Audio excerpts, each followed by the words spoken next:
Seyit ağa. Ine tälimçilenkä düşünükli. Olar türgünden ýadawlygyny, özüň duýuşyny sorap, soňa görä-de türgünleşdirýärler. Siz näme diýäňiz? Atlaň ýagdaýyna sorap bolmaýar. Ay, inim. Atın epläp durany. Senem görün näilsen, menem göremok. Onda da size atın dilini bilýär diýärler. Ve, ilem gep tapaýaray. Ya da sen bilenirek, sen yarım sagadylgat, sen 40 mın çap diýäýäňizmi? Oğlu, ilki başta şey dilýär. Son fiilliýän da, ata sen teýisçiliň yaraýamy, yaranokmy? Öz aýdýar ahry. Ine, menem şonu biljek bolýanna. Näde aýtja? Ini, aslında adamdan hemmeten bir-biri bilen gurlaşanna, gow düşünşüp bilýänler. İkisem şowur dille gurläp duranlar bolýan, özlerin bir-birini düşünämelýärler. Ýöne gowun sübersen düşünýänler. Herisi bir zat diýip duranlar. Dil bilen düşünürip bolmaýan zatları var. Onu diňe sızmaly, ýa-da duýmaly bolýar. Hawa, käte şeýle de bolaýa. Doğru. Yanımdaki adama doğru düşünecek bolsaňam, onu hormatlamaly, syýlamaly. Sen onu näçe gowy görsen, sen onu şonça da gowy düşünersin.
Ilki geçen kimin atını uğurlu? Annamradınki ýaşary. Karamaşal diýerler mi? Tumor ondan abatly görünýär. Kaka. Kaka. Näme? Çapıp elim uğrak gitti. Beyle katlara zıygam ettirme ya. Enden şon horayan barmy? Bar. Bir aýlaw ýöretde sal ýatagına. Ağaly. Men içinden piyadalar geçir. Genem barıver. Seyit ağa, şu ýylyň baş bayragy bizinki bolmaly. Biz olmaly. Ağal ağa. Sekundu görmediňiz mi? Yok, görkezmedi. Kakany özüň bilen arakma.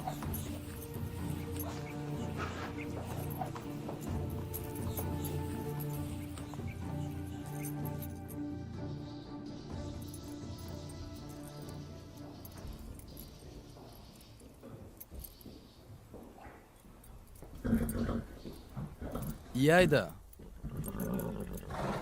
Yayda. Näme näde diýäň? Nämen senden başga işim ýokmy? Meni mertire taýarlyk görmeli diýin zalmaly. Men äsek bildiň eder, haýwan. Hayvana sen özüm. Näme tentek bilen atı näme taýýar? Sen näme işin? O men aýdan medenok. Men äroň temmidin. Aýdan medenok diýip saýy bermelimi? Koşuş Tumar, koşuş. Koşuş Tumar, koşuş. Sen men bagışly Tumar. Mekaner we doglan ne? Ýöne saňa düşünmän elin gallara aýar. Ertir nesip bolsa bile çapardyň.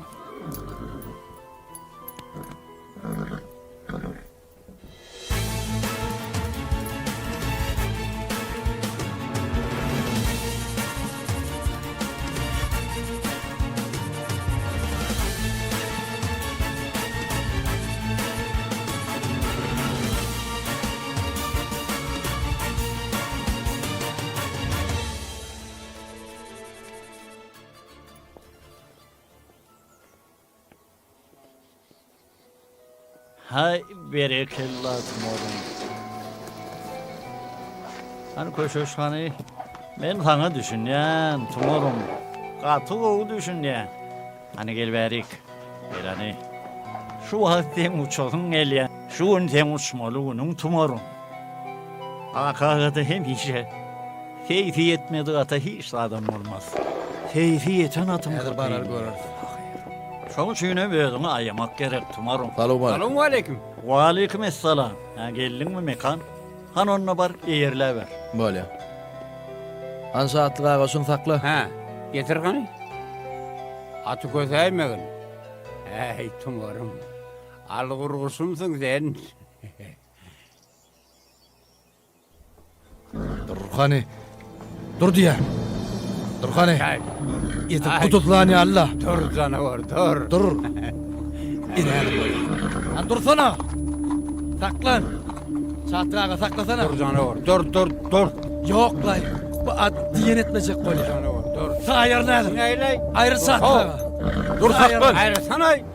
Saý bermeli diýen zat barmy? Koşuş tumar. Saý bermeli bolmy? Hani durun. Ayrılın atın yanından. Rahman, O kaka. bar eşiňi çalış. Sapık duvarın eşigini gey. Mekan, yine ötegi.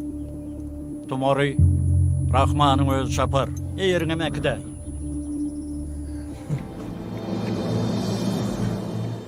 Tutçula huy. Hey canavar. Tumarım. Bugün toylarda ulu bayrağı çapırıp arkana terpay atılacak günündür. Hayratı tumarsan. Yaxşı umidim sana bağlıdır. Aha. Geldin mi Rahman? Aha.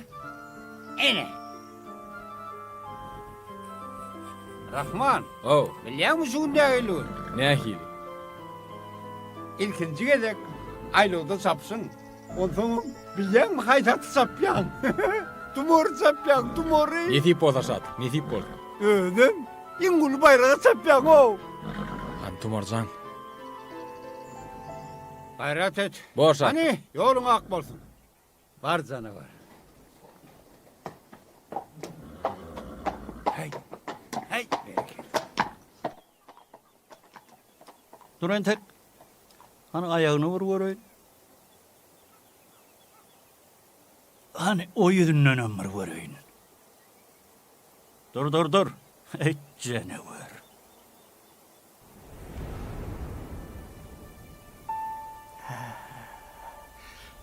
Hani meydan sal.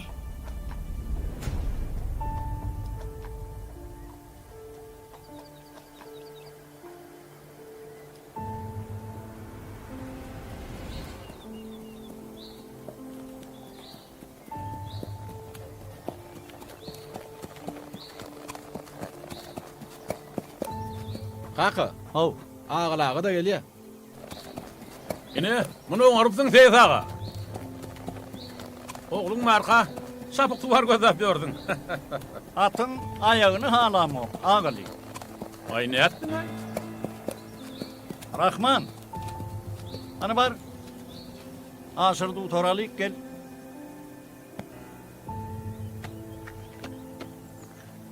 Ağalı. Ha, Kızgınım Mariyalı. be. Hükman burada tapılmalı.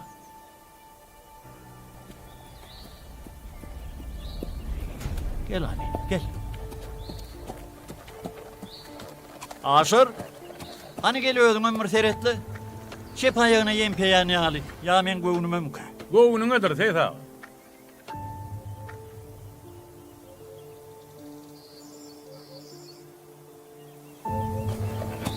Hani katırak dörüt. Katırak. Görüyorsunuz mu? Çepayağın kovvasan ok. Ne ettin daymını? Çapar yalı mi? Darı da gül yalaktı. Çapmasına çapar.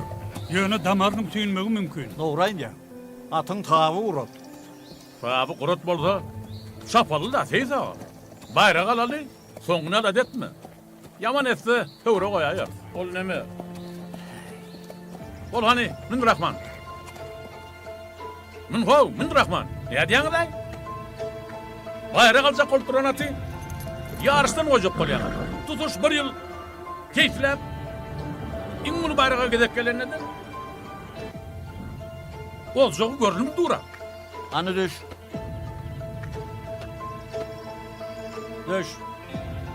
Düş değil yahu. Düş hani.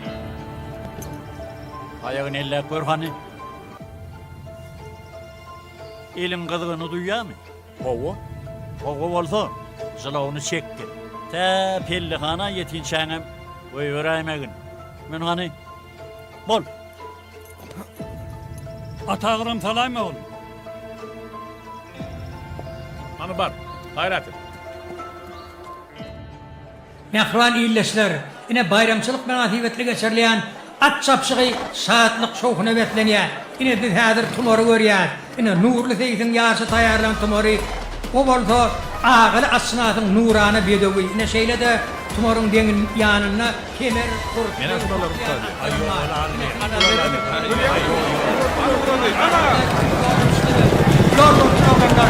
Yine şahın yodasını berap barayan acayip bedevler. Koyunağından uçkun kaçına diyen bedevler. Göl arasında çekeleşti fırlatları gemine götürüyorlar. Yine şahın yodası barkaklıya.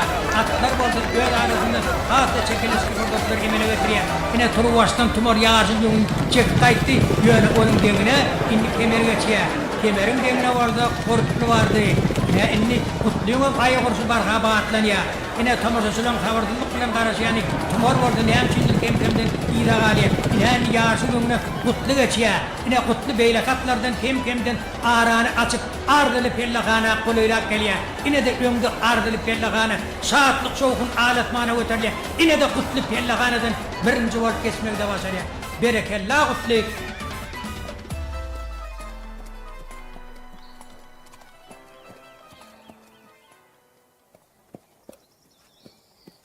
Çepaya koydu.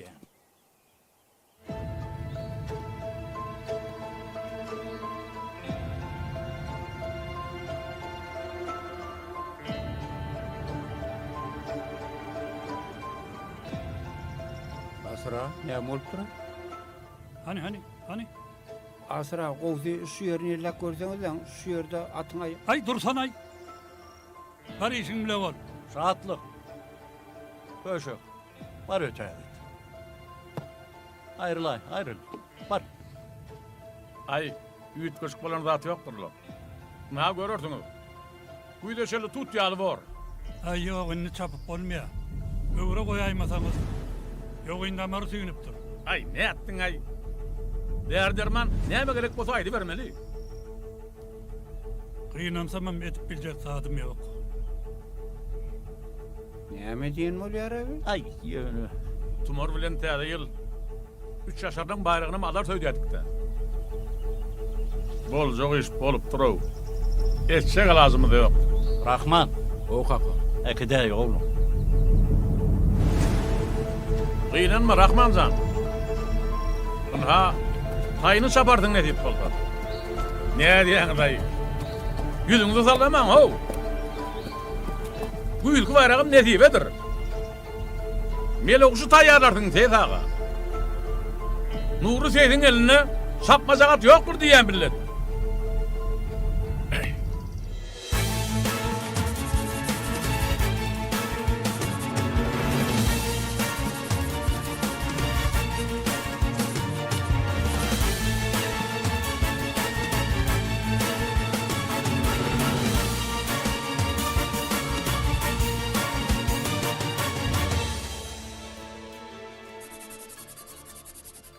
Hani?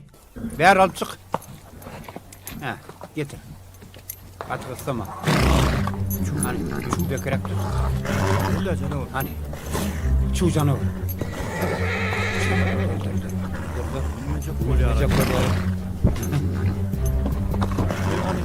Yelani çubul. Şeyde ha. Şu çeleme bir olaydı. Bir de yerine Bilen o ama. Olsun o. Ne diğer ayı? Yürü bakalım. Hani şu. Hani. O hani. Hani şu. Bak şu. Çek. Çek. Çek. Dur ho. Atgıslama sana. Atgıslama.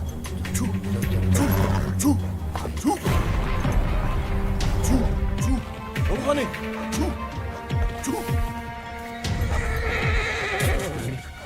Hani yeni bırakayım. Rahatlık. Ho Zeyza. Yöratay. Sıla ver hani.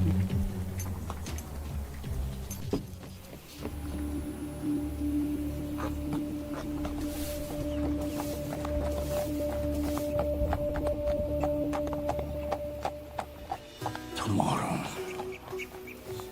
Ben seni Tayşan'a kuatından beri terbiyelep geldim. Sen mi umudum hep arzundum. Ben sen en şıma ayrı olur bağlan mürmükçüdür. Sen kanat bağla ağlasmana uçar görmek isteyedim. Vah, ben sana bir varlayatma, tumarım. Hem meselede özüm münakar. Gelgelinle umut arzularımın hasıl olaymalı fırsatım şöyle olmalı mı diyene. Vah tumarım. Ömrüm ötün süresinimde bu ne kadardır. Beni bağışla tumarım. Bağışla beni. Vah arman özümde oldu da. Olam diyenine kulak astım da. Bağışla beni tumarım. Ben seni çapığa koyuyormeliydim. Olam diyen etmeliydim ben.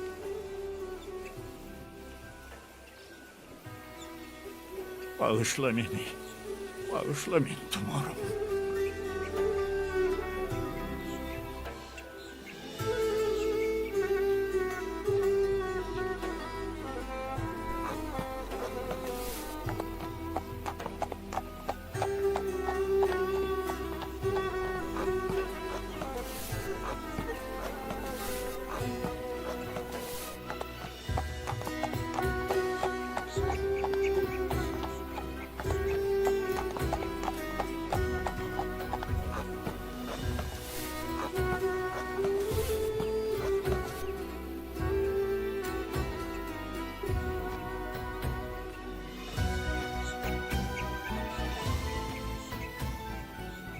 Ne etmindir dayanı?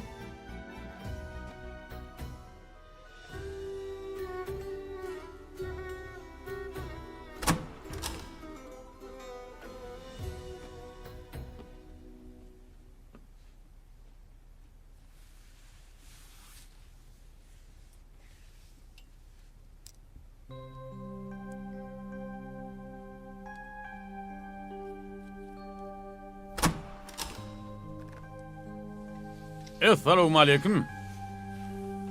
Ve aleykümselam. Seyit ağa. Tumorun yerine bırak tatına lapak ne diye. Meli okşa yollaş olur. Kâde yılkı. Ulu bayrak almadan ağab olmaz. Bilmedim de. Ağali, menden teyif olmuyor. Sen koğusu atlarını al.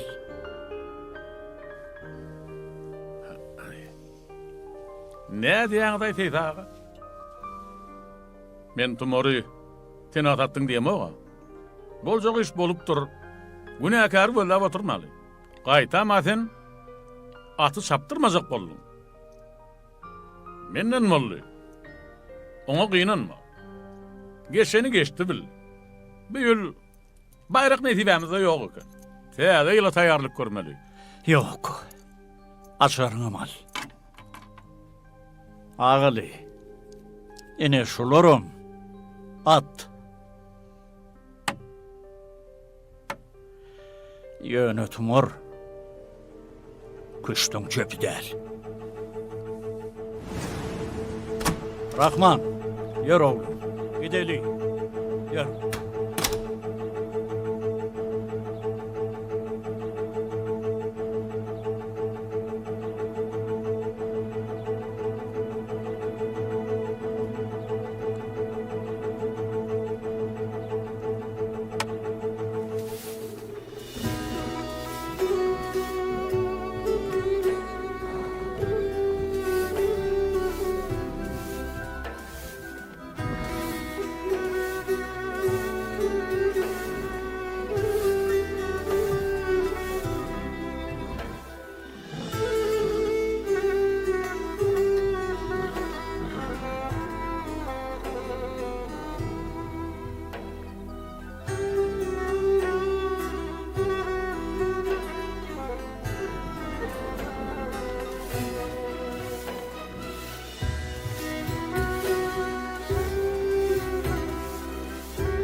Uy, ýereleýdiňiz mi? Aýlagy torana. Ay, bu tormasa da kayttık. Feizçiligem tavşırdık. Oğluna minni athanada yatıp durup görmez. O ne beýli? Hani var çay koysana.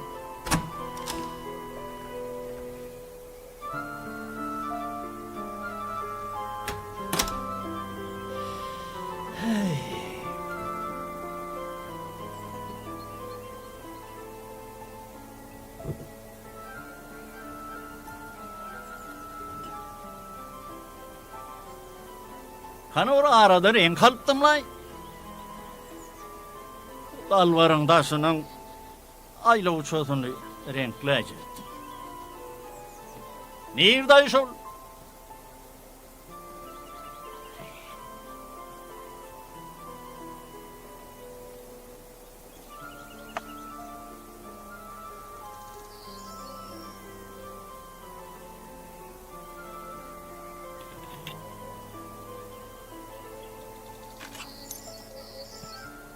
Kaka näme üçin beýtdiň ay?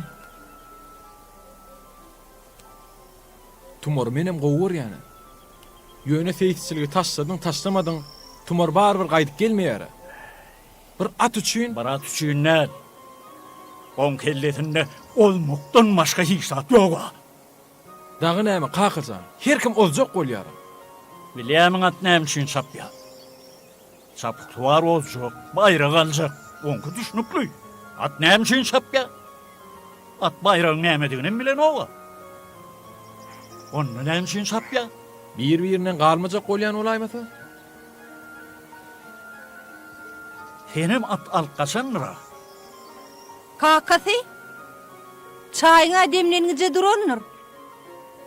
Häzir var ya.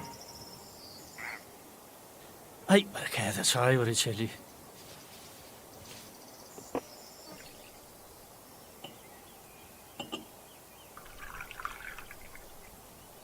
Ha, geç otur. Howa kaka. İlk wadalar kiçijekken büjümeten okdy. Ana şonunla atın karıştaşam yoktur. Ödüm at edil, ödü bile çapyan yarlar. Bildiğin çapı yodosuna çıkan at, üyt koşup bir halı giriye. Ol yolu tığanak, uçayacak bolya. Bileyim oğlum, burayı da 5-6 yaşlarımdadım. Ne hili bollu, ne edip bollu, bilemok. Ovamızın ilerisindeki düz meydana barıptır. Başlı görük şeyli bir üyt koşuktu. Benim elimde çeyvıktan edilence at çağadım vardı. Ana şola tatlanıp, yankı düz meydanına şeyli bir ılgattır. Ilgadığımça biter, ayağımın hatta yere değennem duyamoktum. Uçodum geliyedi. Çapıyordum nakatlarım şeyle de. Son men ulollum oğlum. Ak seytin eline çapık suvar oldum. Kenat çaptım. Yönü şu her gedek pillihana oluylamdı. Şol çağılığımdaki ılgayışım yadıma düşüyor. At bilen bir ten barzanı uğurlayadım. Ben onu uçurasım geliyedi. Zalağını yerde çekmeli, haçan boy vermeli, şeyli bir anık duyadım. Men ata bayrak alırcak, ya onu olduracak bolmadım. Men onu uçuracak boldum. Ağalı çığın oluyun. Şan şöhrat gerek. Men ona seyis olup bilmeyen.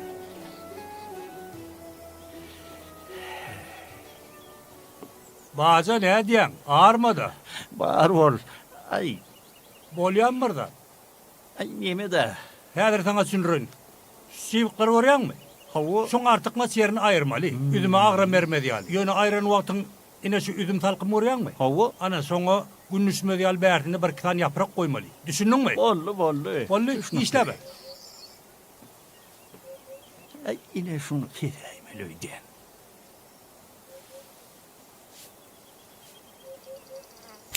Ana. Hay, yanlış gittim o. Ay howa. Ýalňyşma kemin goýmadyň. Petinden yarım kilo üzümün işini gördün. Günnüs bir karaly. Aýtdyma bärtine ýaprak goýmaly. He, ay ketireyim Yaprak de. koştaydı. Günnüsmedin yaprak koy. İnni düşündün mü? Bollu, Bolya, düşündüm. işleme.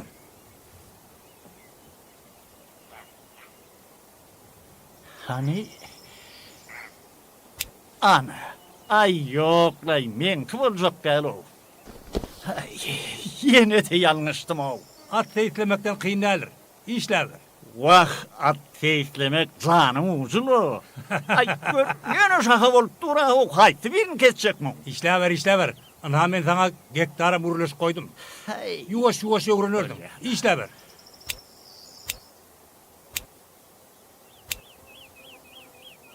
Hani şu kadar. Ay, vah! He, neyem molli? Barın yerin kap kazay. Neyem molli? Elimi kessim. Kanduranı hedroni dangali. Men kıvılcak gel ay. Bolar. Emgekli çağay al barın yerin tenem. At kişneye mi? Ay attır da kişner yörürse. An dur, men barık geleyim. Ho baca. Nira var yan ho.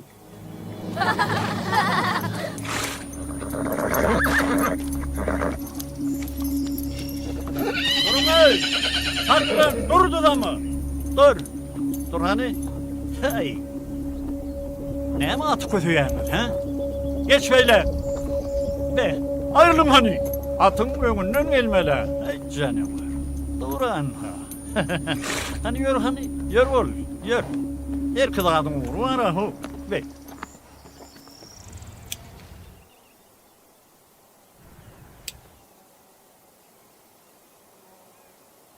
Alay baca at kişnete dururun yok ay. At feyslemekten kovul atla mı ne? Yönü çeyvik kolup dura haysi bin keçecek ay. Baş çıkar ya lala hov. Hay. Yuvaştan öğrenir. Ay. Koy sana ay. Ay yok. Ben başarmayan. Kovsu gideyim. Hormotuna sıyılanına tanır yalkasın. Beli al kadın goli bu bir hilraga bolya baca. Hani bolmasa menden o var rolleri dön. Yo. Kedime özüm piyadalak gider. Ay ne ettin ay baca? Bolya tağaman var onu.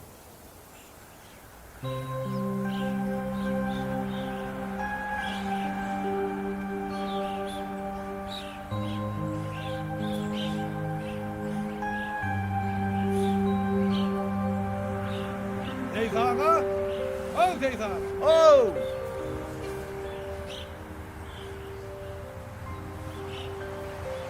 Salamu aleyküm Seyit ağa. Ve aleykümselam. Nurağa taplar mı çık? Şükür ona Hani o öldüm. gördün mü? Yavşı mıdır? Tanımadın mı öyle ya? Ay yok, kana bilmedim. Murat ben. Ak Seyit'in oğlu. Muratcan Hava ben tağlık Zeyda. tədədən görüşeli. Taplar yavşı Şükür mı? Hudaya, qov. Ulağa mı öyle? O gerek Ölmek gel, alet de. etme. Ne geldim hemen. Hani yör. Piyade yürü mü? Yür. Borun. Öy şeyler tağlık mıdır? Ova şükür da. İyi işler qov mu? Şükür yavşı. Yani tanıtmadık olsam ödüm. Tanarıyalım değil ay seni.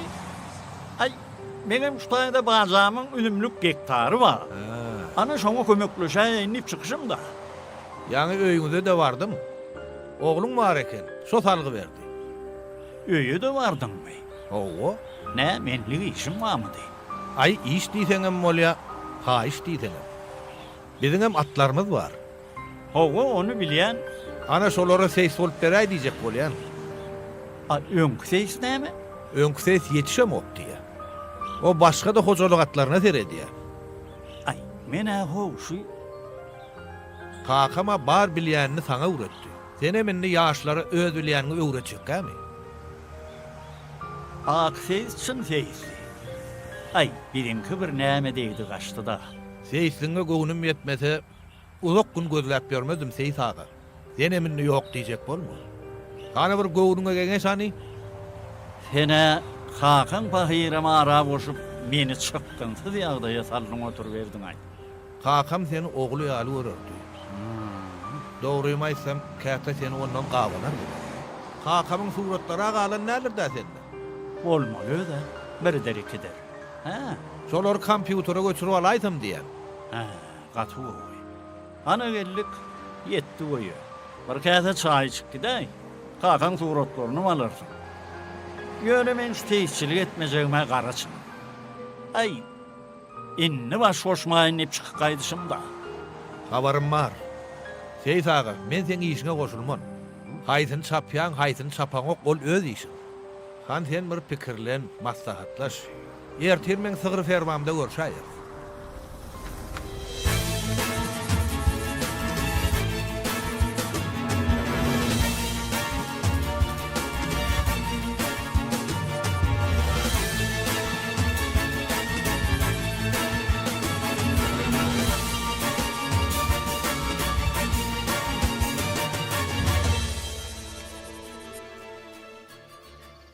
Tuğulama. Sağırlan hakemi yok. Urna bilipsin. Hani?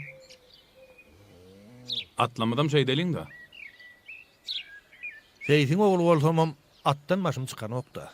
Bolmasa at minmeği öğretipdi kakam pağı. Kakam ilki maňa öğretmeýän saňa öğretipdi de. Kakanda güne yok neyim. Öğün kaçarak tapara ettin. Okul deydin, yine burada at deydin. Atlara gedek gelenine kakam pağı senin menden hem ileri tutordu. Yadıma düşüyor. Yanından ayrılmaz. Feysçilikten burada at bileyen olsam, ehlisi ak seyfine uğradan yürü. Senem akse isyali bir oğlan yetiştirebildin mi? Teňeme essilce yıl olandır. Tezçilik edip öğrenme. Aman arşın, şunu etmeyenler ne? Doğrusu vağı tam olmadı. Hani oğlun ne mi? Ey, olen tek göğülüm. Onda bir maslahat da. Avu, Düğün mırada maçalarak aytıp kaydan ya Allah. avu yeni... Neme? Nurlağa. Avu, Men senden kän kiçem bolsam, men sana belet. Senden yer alıp üzüm yetiştiren olmaz. Ýöne owamynyň diýen nurly feýz boljak bolsaň, asyz bir günem wagtyň geçmellär. ey, aman arşın. Sen munyň bitine gahar edip ýorgany otlamak bolýar. Alar niýeň bir kısan 3 ýaşaram satyn alaýady. Ýöne kakamdan galan atlary eýe çykylaýsa gowy olaýjak gali. Ak seyfim ara koştum da. Yer bolya. Men sana bolya diýeýin. Ýöne ýekeşerdim. İşime koşulma. Gelmediysen atkana da gelmen. Ay yok, ona diýibiljekkä. Atlyň eýesi özüň. İşime goşulmasaň bolýar. Onda näme? İşigini Allah'a oňardyň. Ýör Murat.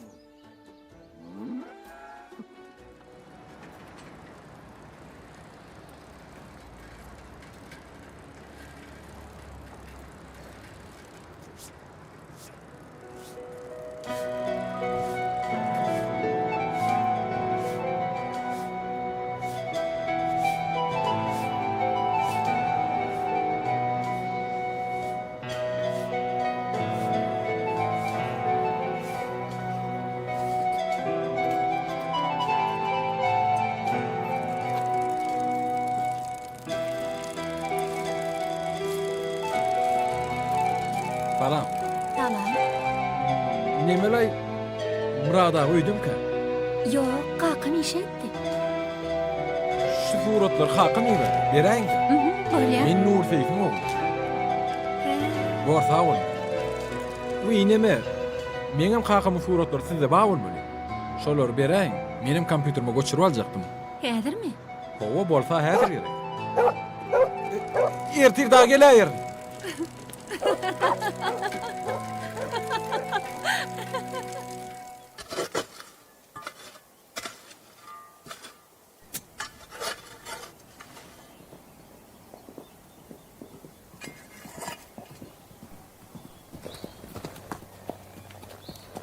Rahatlık. Seni aylanzırap dur. Bar atlar minne. Men gowsy Nurlagan atkanasyny işe değiller. Öňüm şoň bilen birli işleýärdim. Nurlu Seyitwa minni. Ol gektar alıp üzüm ekip böre. Ya senem seyitine üzüm ekişecekmi? Yo. Ol Murad aga atkanasyny kesipdir. Kim Murad ağa? Sen habarın var mı ağal ağa? Ol Kim Murat Kany? neme bu Murat. Hayfa bodun. Bire Gökçen atlaryny tatyna lämiş diýip etdikdim. Hawa gökçen atlar da şu ýere iş kesipdir de. Onna şodur. Nurlum seyidi bolan bolsa, onna saňa baýrak ýok. Koy sana ağal ağa. Sen çynyň mı? Sanım haw. Hal goňşy atkanyda özüm. Ay mene gittim ay. Aýlygymam dün alanlaryň. İýlenkä şeýle bola ýaray. Nefenki, adam kıyırlaşar. Nurlum görülmedik seyitsel ağal ağa. Birde. Ozjagyn bilse goşar. Galjagyn bilse de alyp galar. Ey Nurla. Ey tirle.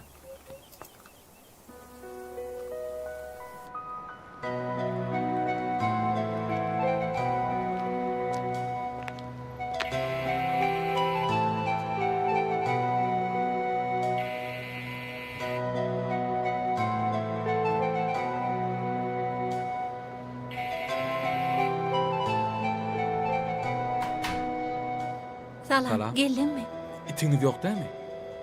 Yokla, itime daňylygy dura. Ine. Hani? Var mı? Howa. Men tapanma şular. Kakan ovamydyň seyisi boldymy? Owa. Seni mat çapýarmy? Kakam çaptırsa çapyan. Sen aylığı barýanmy? Yok. Inne atymyz çapsa baraýmasam. Maňa meň diýe gerek. Seni oňa men diýen. Menim şey diýjek boldum. Bolýa sağ ol. Bolýa sağ ol. Uygyň. Suratlar soň getirin. Bolýa.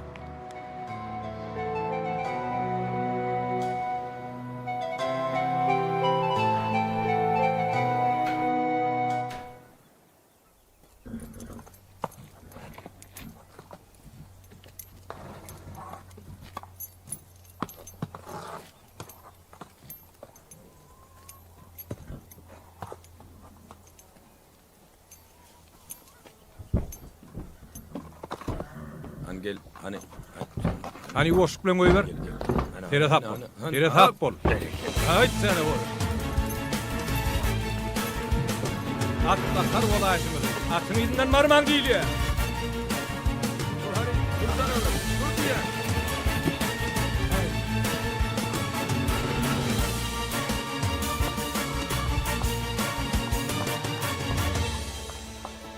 Hey canavar. Dur anne. Dur. Haydi canım.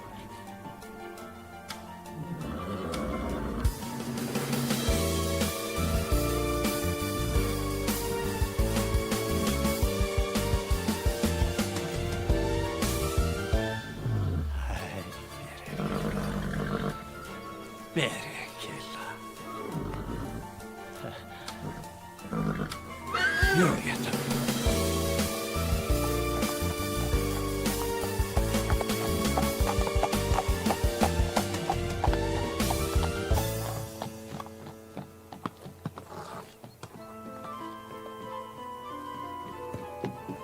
Haydi canım. Atın izinden gelme. Öňünden aýlanyp gel. Köşüş. Aho, men näçege de gaýtdym atyk izinden marmaň diýip. Salamu aleykum. Aleykümselam. Sağlık mı? Täşli. Bek, taya tugulümü gowja tayaka. Tumorun tayaga dälbi, ha? Tanadın Seyit ağa. Ha. Tumorun ilk taý. Belki ýylnamlygam enesi ýaly bolsunna. Olur inşallah. Olur. Hani ýör, indi baryp duraýym o. Gör canım.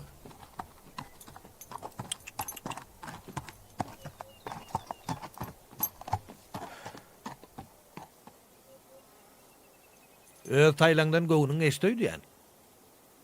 Ay görürse. Pesler ýaladan. Satmaz mı ka? Ay yok, satmaz. Suyul ağalyň 2 ýaşar taýlar käni westim bol belki satar. Hay, ne bileyin. Yer bolýa. Hani yor atları Gör göreli. Bolmasa başga tam göräýeli. Ay o diýäniň mazany yok del. Oh, Rahman. Kakın gelmediler. Görünün oklar. Ha? bilmedim ay. Gelmeli öde. Gelmeli. Evet sana var. Hep berekella. Hey, gürleşiyor şurada. Nereye gelmeliyin? Yoşaw. Ha, bilyen ne öldürün o ha? Muğadırın. Kim ağırlayacak olan diyeceğini? Bilyen tabi de onu. Nedir şu yetişmeleri? Kimden sırrı mulyandan? Şun bolşunu öldürür dedi. Ho! Teyze ağa! Ho! Dinleyen teyze ağa! Rahman mı? Var oğlum. Ödeş tuğruklarda olmalı. Rahman mı işleyecek? Kakam geldi mi? O? Han nerede? Barstaydı, yağmenliydim. Sen soradı benim kulcakımla kuruştu dedim. Esat. Şu bu ne var? Menden anlatına gelsin. Ne oynayacağım ha? Ne oynayacağım? Täşlijan, atyň toýnoklara gowaken. Vah, etini alıp bilemewa Gurban ağa. Bilmedim de Täşlijan. Oňa men günäkar däl. Hey, men enese manzykdy. Nurram şun ene sebäpli işten gidipmidi Täşli? O bolay. Innem şu taý sebäpli senem işten gitmeli bolaýsaň ha? Arma görüyorum, ho. Bar bol Seyit Bar ağa. bol Seyit ağa. Gel Nurla ağa. Mene kurbanını alsa, birin atxanamıza da baraýsan diýip geldim. Bor Seyit ağa, baraýam. Täşli Seyit'in kindiýindigim dörrüg barýan. Ha? Bir gayrat et kurbansa. Täşli, at ne hilo? Ne diye saparlı mı? Ay bir de şun dilini tapıp bilmedik. O ne beyle? Näsi yok. Gören oğa. Mene ne emetsegim bilyen ellerin. Çapık suvarmam at ayağını şovur basan yerine basıp durdu ya. Be, At diýerimde bir gerim mora ho. Ağala gaýdýanam mori. Tumorun taý sapay mallyp dur. be. Başından heretsene at kemi yok mu? Vah, göräýmäge alla nämatla. Sapuda da ýarçy ýok atlary geren ok. Euro diye diýmesene, bir zat göwnüme gelýämin. Aýt Seyit ağa. Bir kelleden 2 kelle ýaşy. Sen muny giýje.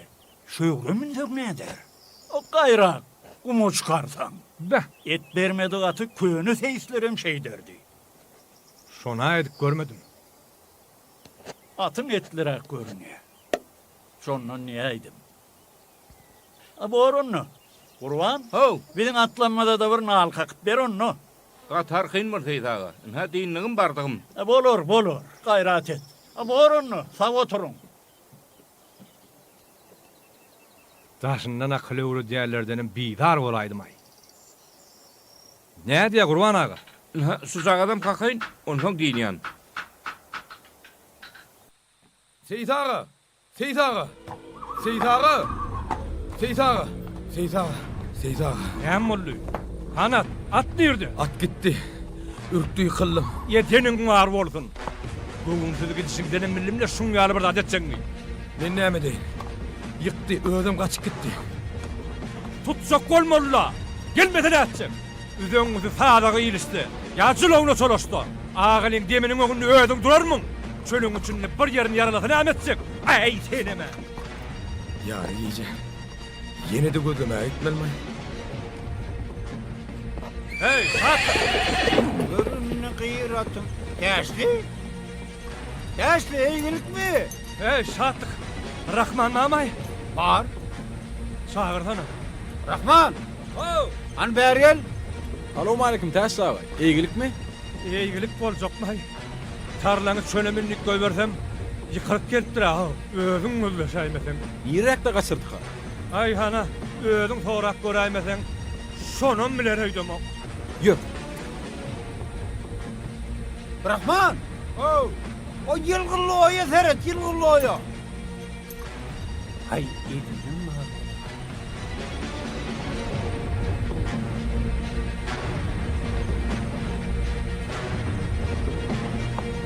Karlım! Ay Karlım! Karlım! Karlım!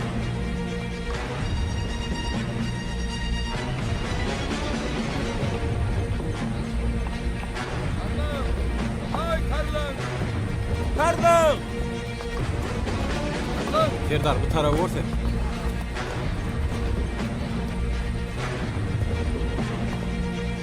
Karlım! Karlım! Karlım! Şu aylarda yitirdim ne iyiydi. Karlım! Karlım! Karlım! Serdar sen şu tarafa vur. Öyle. Ben değilen vurayım. Karlım! Karlım! Şu tayda bırdak görünüyor. Karlım! Karlım! Karlım! Karlım! Dur canavar.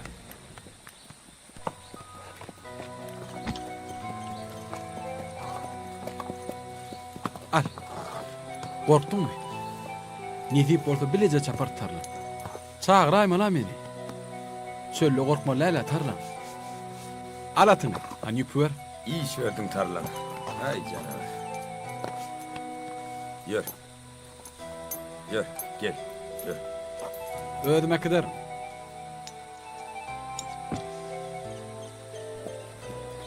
Yürü. Yürü tarlam.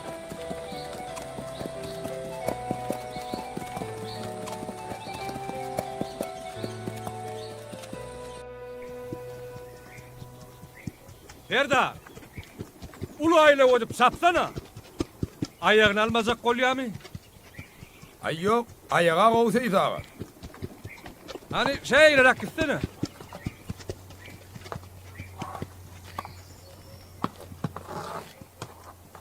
Ha Seyit ağa. Atını ne gördün? Bu gedek ağırsa karın bayraksız kalaymasa. Ashley, ben diyenmezsene atı çapığa koyuyor mu? Ne de doyunlayan mı? Atta korkuyun ha da. Ay yok karısının. Atı çapsan da ayalarsın. Koy sana. O ne hemşin da ayalansın? Sen beni dinlemeyeceksin, hemen bilyen olun. Ata dözmeyen ayda yanına. Atın pellihaneden hem geçmez. Ağzından hayraştığına Seyit ağa. Ondan gönlü de atını alıp kal, bayrağın men alayın neysene. Nereden bilyen ata neyem olacağını? Seyitliği yetmedik orada kağlar di. Tapyan gepin ay Seyit ağa. Pellihanadan geçmezdi. Ne atın içine girip çıktın mı? Hay teşli. Ben seni ne edip anlarsam kan. Öz atım olsun diyen nüröyden olsana. Onu ben atım ayıryan. Yönü senim. Şunu şolatı. Sapığa koşma. inem hunin başga gurrun. Gorkyanny. Bu gezek bayrak birinkidir inşallah.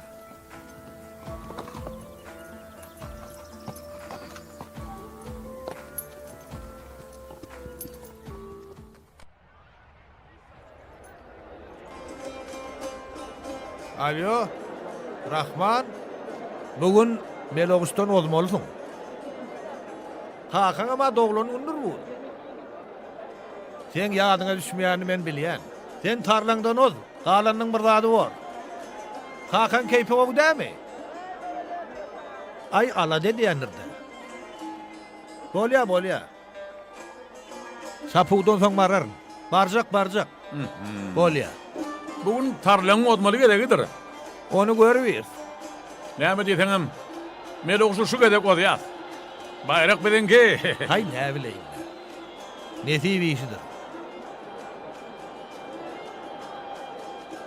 O Rahman, näme? O nämiş? Bolya häzir barýan. Ağalaga sen diýenim boljak öýdýän. Facebook'un Melogus çapçak gelýänmiş. Bah.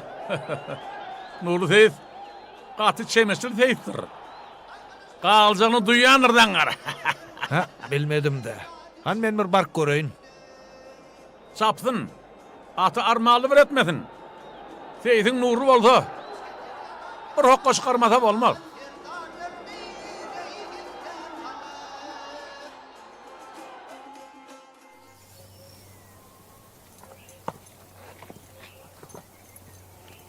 Rahman, Oh. olay gelýär ýeni. Rahman ağırma. Bar bolam. Näme Melogus'un taby gowdämi? Kim diýär öni? Melogus aýylda toýnak salýagam. Ha. O näme üçin çapaň dogandy? Sapatımız gelen ok. Ha? O näme üçin Seysaga? Tumoru sebep bolunan men özüm. Tarlanam çapayda näme boljagy belli däl. Tarlaň diýänmi? Owo. Aho, men Melogus'un gurrun ne diýär? Tarlan Melogus'dan galmazak bor. Men yüregim bir zatlarsa diýär. Ay koysan ay Seysaga. Attır da. Osu olur garsa galar. Onsoňam tarlaň alada bize galmandyr. Aho, ila garşydaşyndan olup bilse armany ýok. Senem atym olur diýip çapugdan al galjak bolýanmy? Ay hogo da silim kellämizde. Olmakdan başga zat ýok. Sen diýsen ay. Kaka. Tarlaňa bir zat boljak bolsa biz şonu çapsaňam çapmasaňam bolar. Hem ki näme? Bar işin bilen bol. Yok lay sen Seysel lay, sen Murat'ın mecnun lay. Marat. İkimiz gürleşmedik mi näme? Her kim öz işi bile bolsun no. Bolya. Halan get. Gayrat et. Doğrudan öz işin bilen bolayın. Bar ödüşüm olmasan ay. Mehran iblesler ine atlar yuvaş-yuvaşdan göz orunlarını eýläp oradylar. Üstleri atlarına da taýýar ine de olar ýol üstürer. Ýol bolsun olanlar. Taýýar edip aman gelin. Ine bir toplum bolup ýol üçin atlar. Çapy ýoldan sartyp barýarlar. Näni kim-kimden ýarsyn öňüne meýdanly geçýär. Meýdanyň degine orada altona var. Ine beýle katlarym Yumdan Marian atların dengine yetnäge çalşýarlar. Ine orada karlan kim-kimden ýoňa taýlanmaga çalşýar. Ine tarlan dengine orada garaguş ýetýär. Ine garaguş bilen tarlan arasyndaky dartyly pırdatlar hasa ýetileşýär. Ine hänni bolsa ýarsyn öňüne garaguş amakly geçmegi başarýar. Ünlerin mehran eýleşler ine de garaguş ardaly pellaganadan birinji bolup geçmegde başarýar. Berekella garaguş, berekella. Ine jan koýurlaň anem millerin garaguşy buňky çapşykda da öz ýeňşini bayram edýär. Kaka. Tarlaňa bir zat boldy. Garaguş ozdy. Melogus bider galqaly oýdy. Ay, nesibestir da oğlum. Melogus çapan olsam garaguşa nesibetini orkodardy. Kaka men sana düşünemi. Özüň at maksadyny ýetirmeli, uçurmaly ýa.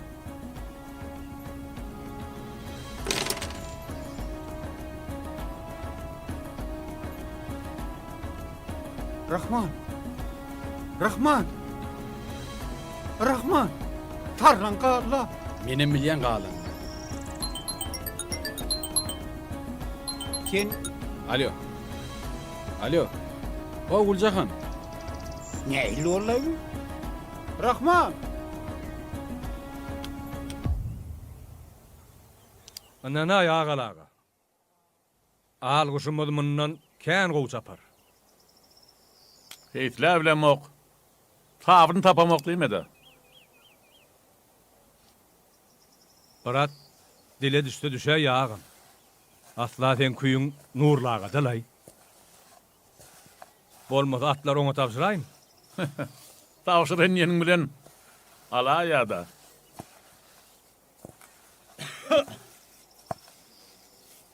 Gurdağı da sen gurt geler. Ana geliyor nurlin. Esselamu aleyküm. Ve aleykümselam.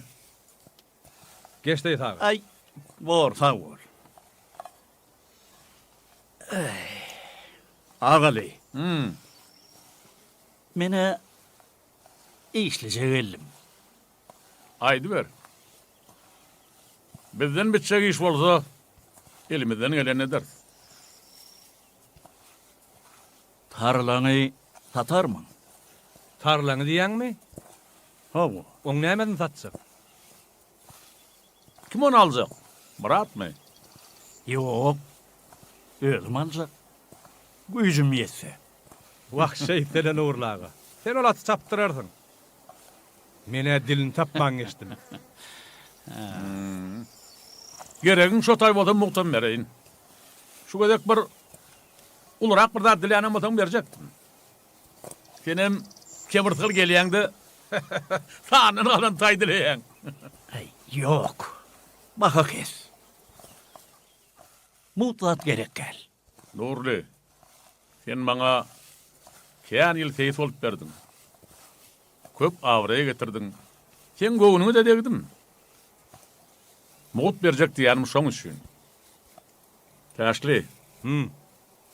Bar tay çıkar.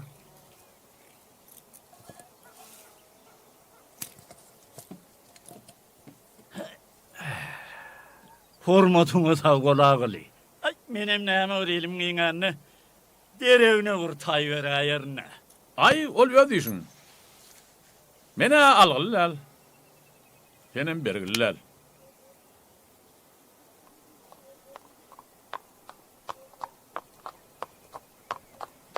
Şula bolaydı. Alınen uğurlağa. Tanrıyal katım. Ol ya, nesip etsin. Yok canavar. Ay, tüölümü.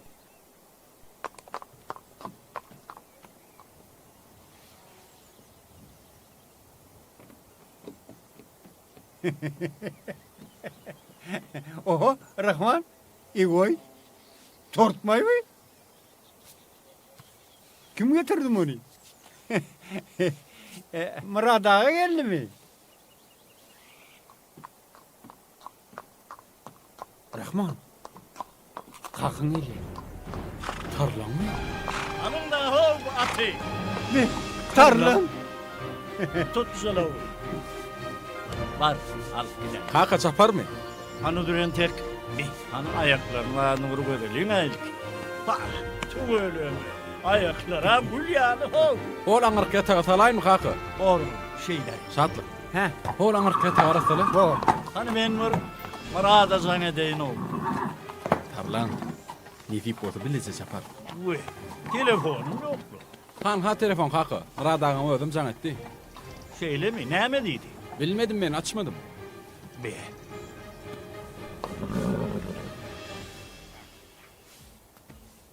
Murat, yağdaylar kovma.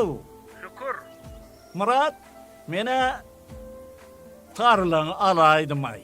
O ne aylık şeyler aydıydı mı? Ay yok. Vaka kestiydim. Oğlum şey yetmedi. Uy, tortum iyi veren ekenin, tanrı yalkasın. A gel biliyelim de homunu. Özünü deyiver. Men bir işim var. Abi oğlum. Rahman. Oh. Yerini tayin ettim.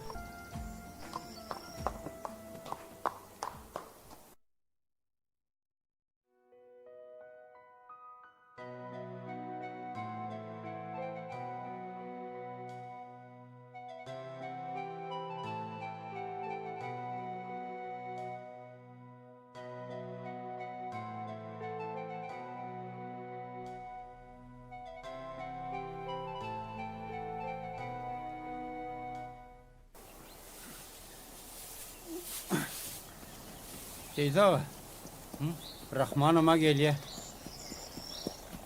Kaka, Ol. ne maslahat veriyor? Başta kıssama. İnne saatada dağcıgdıratmatı. Bir gidişine gidiver. On zaman kapırcağı düşmesen mor. Ak kuşum gözden sıptırayma. Şatlık Var yan. hani var onu uğrut. Ha, böyle. Gittim onunla kaka.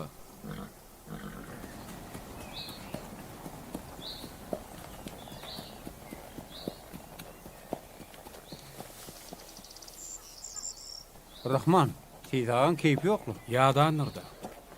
Murad Ağa'nın hem görünüyor. Men ne evleneyim Murad Ağa'nın yerden yadına düşüyor. Ay Murad Ağa olmasa çapığın kızığım yok, olsunum kalsınım tapağı yok lay. Teyzeğin sonunun keyfi yok olay mısın? Dur canavar, dur. Hani Rahman, min makali. Hay, bereketler. Hani, yol olsun. Bolya, kakımın çay suyuna seyretkin. Ne ama? Kakımın çay suyuna seyret.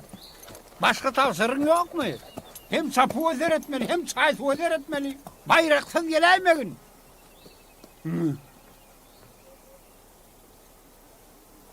Teyze,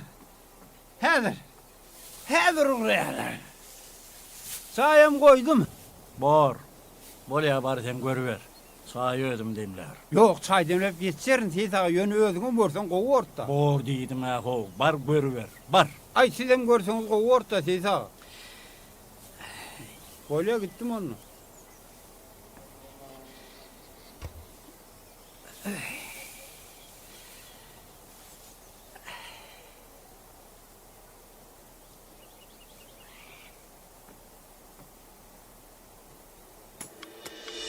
Mehran illesler ine bu çapsıkta da yine de üç asaratlar öz aralarında beyatleşerler. Ine şunki beyatleşikte çıksa diyen atlar arasında melekşan var. Ine nurlu beydin keyiflen melekşi. Ona vardı çapvari gidimiz Rahman Erkeder. Ine onun kaptanına vardı Ağlaş var. Umana deninde şu çapsıkta ünslerin mehran illesler ine de atlar yola düştüler. Yol vardı nokullar. Ine birbirinden yeniden üç yasaratlar, can koyurluk arasında şovkunları diyanatlar, yine darpınlı portatlar çapı yodasını emele veriyor. Kadir yağsın gününü ağlık sürüp melek sekiyor. Yine çapı yodasının iç yüzünden ağlık var ya, taşıdırlarının orada melek var ya. Yine yod arasında beyatleşen atlar, son koyurundan doğru yola düştürür. Saatlik şovkunun orada ağlaşmanı oturuyor. Yine inni orada ağlık, kimsenden ağrağını açmaya çalışıyor. Hilalin mehvanillisler ağlıç, Bellahana birinci olup geliyor, Bellaha'dan ikinci olup melek süreçiyor.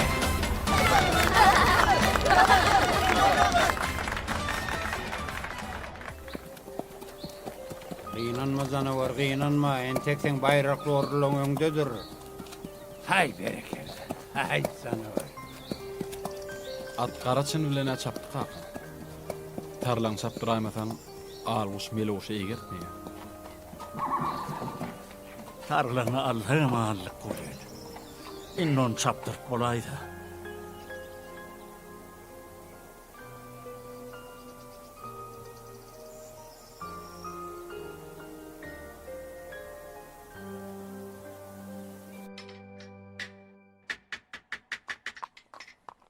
Aho Rahman, Şatlık, nire var yan? şövrümün yok.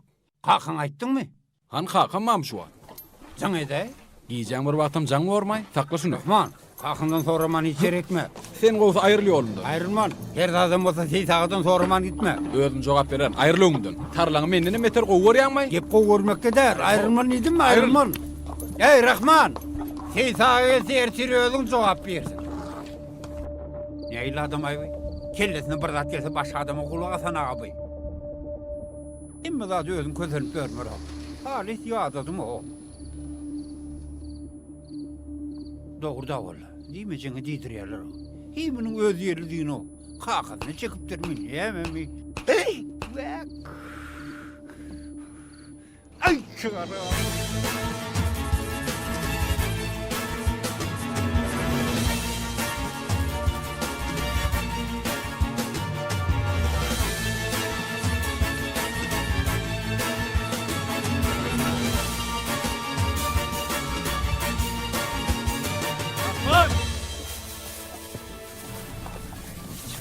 Rahma! Gitme dedim ya şuna. Mı dedim. Şimdi bir de zor. Burada tapaya. Şu diyorum bu.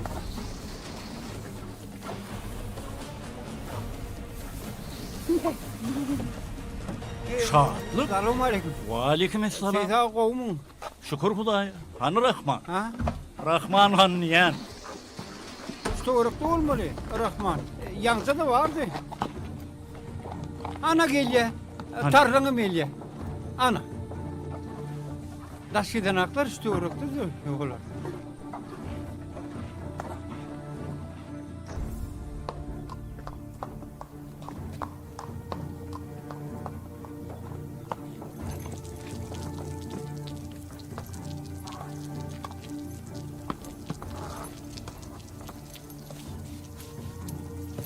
Çalarak öňattırdım.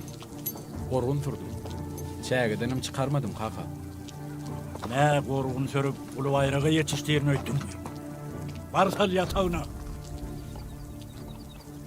Gaýdybam toroşman bir iş edäýäň. Şu attağına da görünmersin. Bir zatlar edelle kaka. Näme dedi? Täze çaparsın. Barsal. Täzili çil näçe wagt bara? Ay han oğul düşünäy. Yetçe galazım yok. Her da dedik gördü be. Barsal. Hal yatağına. Rahman. Näme kaka? Mere uşa yerle. Şahatlığım kenarım üntün. Bor kaka.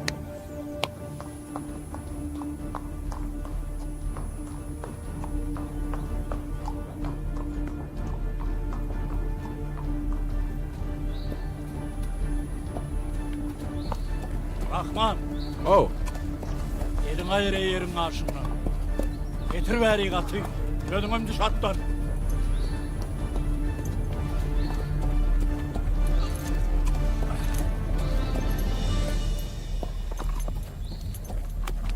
Ödümüm bitti deyinsin al.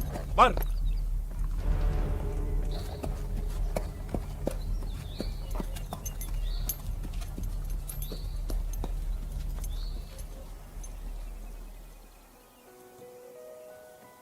Ay ýaşy. Kakaňdan özüň guruluş bilen okmay. Be. Ay tarlaňa yetişmeýär. Ýoklay, men näme diýeýin? Kakam radagy bilen yaraş diýeýinmi? Ay bolýar. Hova adaçka doğrak, yatacak. Son havarlaşart.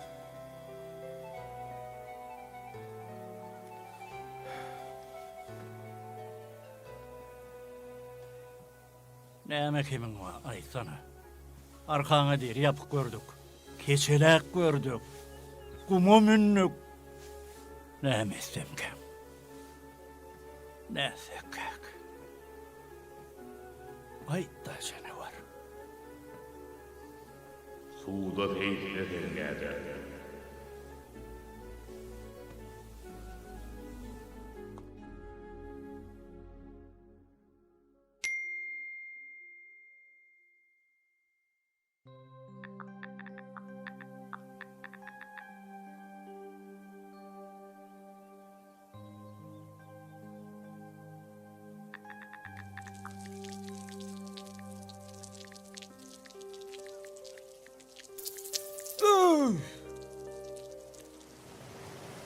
Men o wagtlar oglanjykdym. Ýönemen ak teysin näme üçin şolatdy suwa düşürýärine düşünemokdym. Bir dagy bolýan bilýär. Biraz suwa girmäge gorkýanym bilýär. Onu soňam derwet düşýär. Selamun aleyküm. Ve aleykümselam. Bildiňmi? Rahman, Oh. näme bol? Sen häzir aty ýuwaşşadan suwa öwgüşdirýär. Bor kaka. Bar oğlum.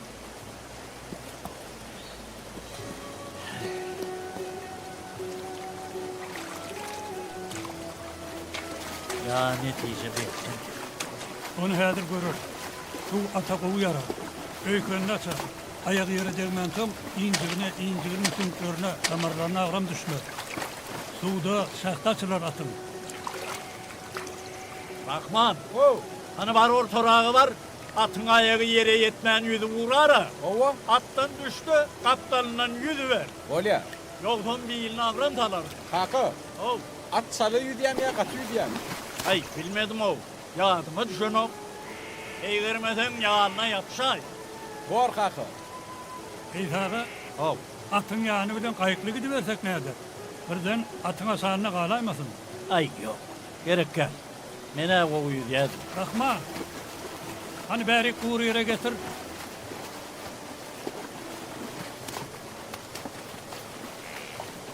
Rahman koltuğu yüzüp bilensin ha. Ova. Yüdüyen yönü kenidi çel at bilen ayıt korumak. Ayaklarının koloyuna bir barayma At yağda versek kenarın arası bilen kıyı ver. Birinci de kata ağrımam talmalı atı. Ova. Birden yağda versen atıncılığını koyuver. Atın geçecek yer olmaz.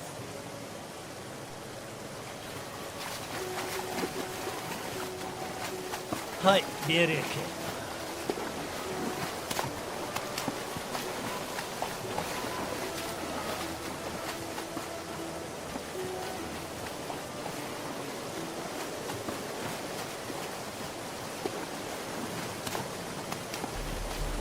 Rahman. Rahman!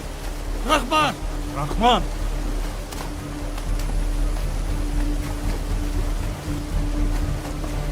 Ana görünü. Feret tutuldu. İlkinizi taparda o. Sılavı ayağına solasaydı diye. Yürümüm yaracak o. Yüzü versin. Yürü hani otur onu.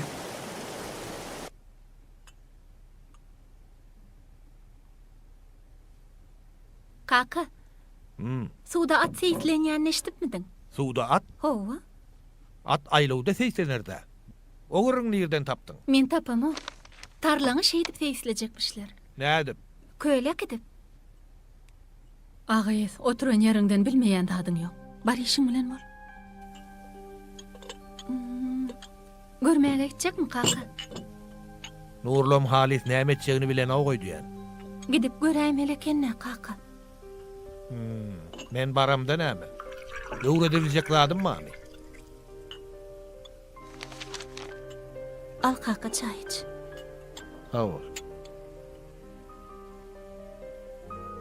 Kakasy. Gyýdyň aýy dil atassa. Ay howa da.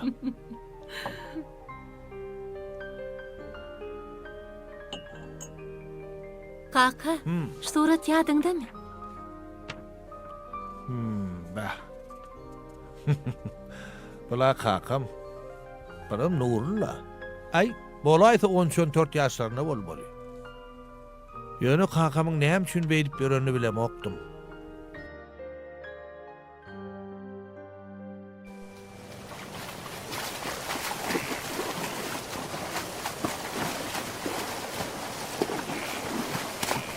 Seysağa suň ata gowy ýarýanyny öňem bilýän ekeniňiz. Irrakdan şehit getiren bolsak gow gutuljak eken. Kovu gatdy o. Assalamu alaykum. Wa aleykum esselam. Aleykümselam. Nähil ýagdaýlaňyz? Şükür kovu. Öýden şu surat çykdy da alyp gaýdy berdi. Belki bir zatlary ýadyga salar. Şo diýänim de. Aşy. Ine, akaga da maňa gaty çümmeginlik gyýdy. Dogry diýän ekenik. Gaty dogry diýän ekenik. Aho, men surat alýan. Menam habarym ýok eken. Seysağa atın suda gezip görenini yarım sağa da boldy. Hä, sen atın ýüreginiň uruşyny arny barlyjak. Ýokman. Men enjamlam ýanymda. Men baraýyn onu. Ha, bolur bolur.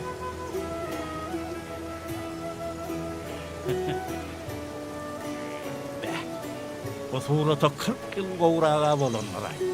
Onu ýadygarly üçin ulutmasa da bolur. Oğlum. Näme alçyjak boldum? Ay ýok alçyramagan däldi. Atyň eýesi özüň de ho. Ay senem olsam gelmän soň deme däp. İşe gelende aýtdyma atlaň etsensiň diýip. Hormatyňa sag bol. Ýör aty görelimi? Ýör.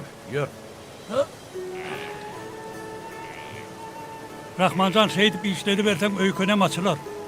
Yüreğinin bir ağrım göründüğü bildirýär. İşler taşıra. Ulu bayrağı yetişti olya. Aşır Yarım saat yeterlik bora. O bir künlen belli olur. Entek katı adamandır. İzime da yeni yüzürk gideyim kaka. Yok, şunlukça bestir oğlum. Sen kenarı kıralada atkana yöre ver. Şunlukça bestir oğlum.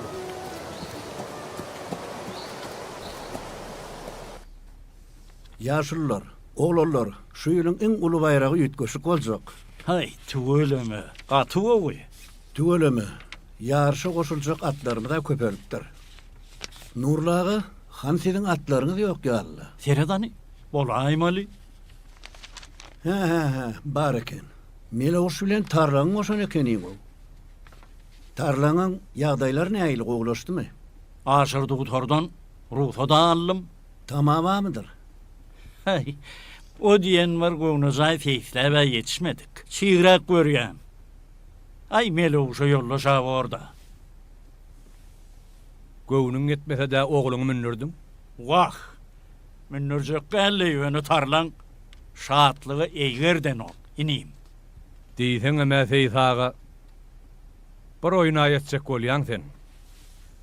Her kim tarlan saklar. Meloğuş sülenin bayrak alacaksın da. Nesibi işidir de ineyim.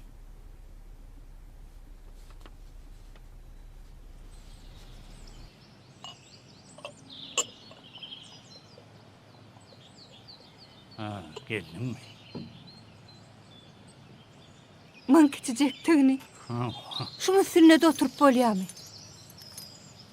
Ay, at sapuda oturun ola. Adını vurulayamun şun. Yok. Kevelek. Keveliğe meydebim dur bu da. Şeyler ol. Tedeliğe meba. O ne tedelik? Oğlum. Muratlara gutoçluğa gidin diye. Ay o ya. Marat kıydını veririm ki. Bir meseler üyeleri biliyor. Bizimki edilep barmak. Be. Berer inşallah. Ay belki. Sen oğlusun bolya. Ay, oğlum oğlan olsun. Men ne biçim boğunamayın. Ay, diyemem. Ne deyip olsun. Rahman, belki sen Meloğuş yaparsın ha? Ne için? Birden tarlan duraysa. Meloğuş'um qalay. O gökü kırsayan asman tutuam yat. Yok, men onu nice konudum, yöne Meloğuş birden qalay, yana da Seysağa sana zat deyip durası yoga. Ne hemeten etin ya yer ödeyen mi? Ay yok yöne, orta oylanmayırık ulu bayrak da ho. Allın yattın ay ulu bayrak diye. Begen ne mele uçsap ya. Yok, onunla doğru. Onunla yor. Meloğuş sana hedir ediyen. Yor onu.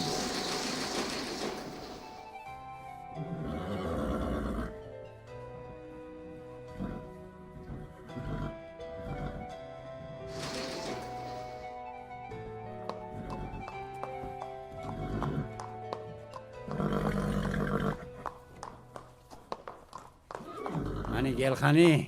Hay sana bereket. Hay gözüne döneyin. Meloğuştur vay.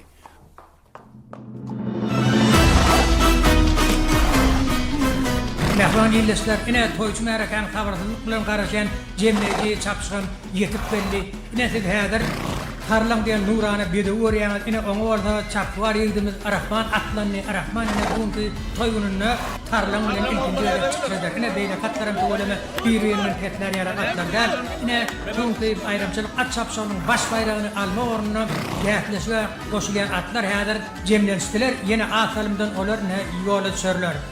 Yine de atlar yolu düşerler, yol bolsun oğlanlar. Yine uzak aralığı yolu düşen atlar öz arasında bir toplum olup çapıl yodasını gedek geliyorlar. Yine de uzak mendilleri, demlerini dar. Bariyar atlar toynoklarından uçan saçarak bariyarlar. Yine onlar ilkinci gedekte toycu merakan yolundan ayrı olarak geçip gidiyorlar. Yine ikinci gedekte de onlar ardını pellahana gelirler. Mehvani ilesler diyen alim tamata dilin bunki toygununna tarlan zeytiyetini men diye Onun häzirki aýagurşyny ýine-de tarlaň şu günkü baş bayraga münasip boljokdygyny anam bileğim artdyrýar. Ine mehman illeşler son kowrumdan dogry ýol üçin atlar ardyly pillahana dary. Ine toýçy märekan göňünden ikinji gedek geçjek atlar. Çapyk ýodasyny artdyryp barýarlar. Ýarşyň göňüni bolsa ajaýyp tarlam çekip gelýär. Ine de tarlaň ardyly pillahanadan yellerim kimin tüýünüp birinci bol geçmekde başarýar. Şeýle baş bayraga münasip bolýar. Bereketla tarlaň, bereketla. Bayram kutlu bolsun tarla pillahana. Bereketla. Ay, tuğulemi, tuğulemi. Onun aydın Murat. Kağol. Ey nuru teyze. Teyzirle.